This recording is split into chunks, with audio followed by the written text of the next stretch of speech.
Lord, ibigay mo po sa akin ang dapat kong gawin sa araw na ito. Lord, thank you for this day. Thank you for another day. Alam ko na marami na namang opportunity ang darating sa araw na ito.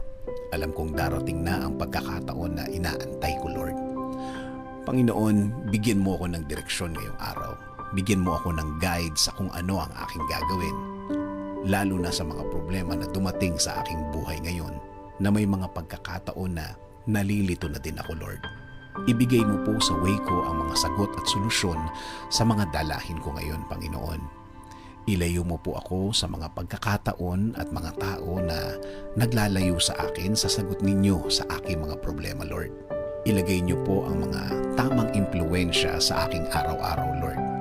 Mga tamang tao na mag-i-inspire sa akin.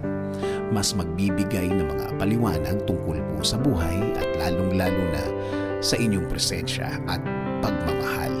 Ilayo niyo po ako sa mga maling tao na ito dahil minsan nakakadagdag po sila sa aking problemang kinakaharap.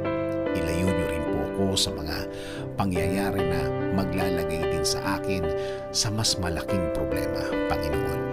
Panginoon, itinataas ko din po ang aking pamilya. Bigyan niyo po sila ng pagmamahal. Bigyan niyo po sila ng proteksyon. Bigyan niyo po sila ng mga tamang daan at pagkakataon. Ilayo niyo po sila sa masama. Kasama din po sa aking dasal na ito, Lord, ang aking bayan. Alagaan at bigyan niyo din po ng